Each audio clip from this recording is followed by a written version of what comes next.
G'day guys, Ali from Westspray. Just going to help you diagnose a diaphragm pump.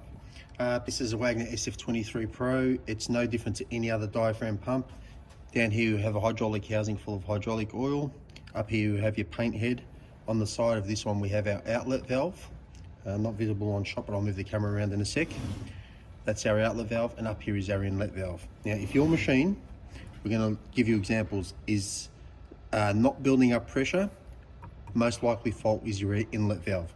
So you unscrew your inlet valve.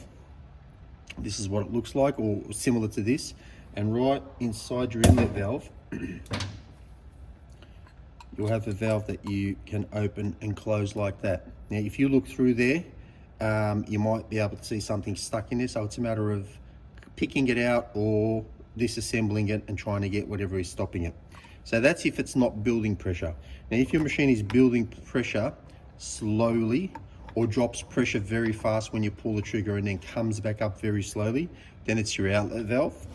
And on this one it's on the side, and it's a similar sort of thing where it's a ball valve.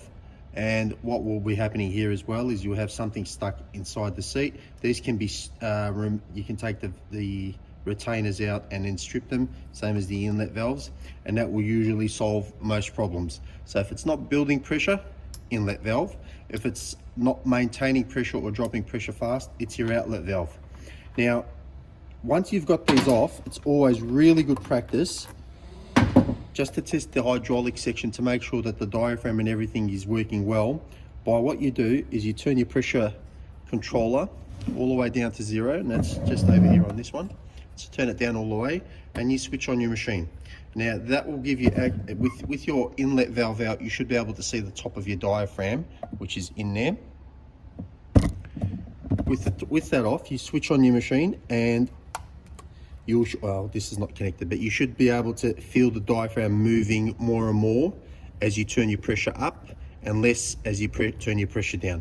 If you don't get any of that, then you have a problem in your hydraulic housing, which means you'll have to strip it.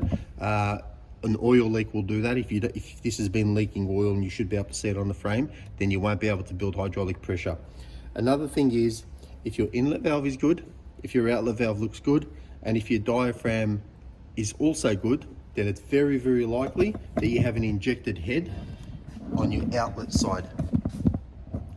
So in there is where our outlet valve sits. It just screws straight in there. And underneath there we have a seat. I'll just grab a torch, see if we can get that on camera. So there's a seal and a seat. So what would happen is, if you constantly switch your machine while it's under pressure, sorry, just put your camera back. So if you constantly switch the machine while it's under pressure from spray to prime, what's going to happen is eventually you're going to do one of two things.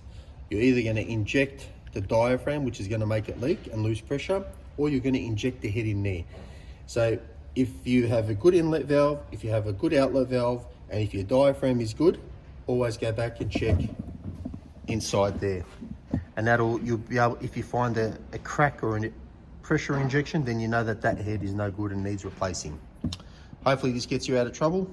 Ali from Westspray.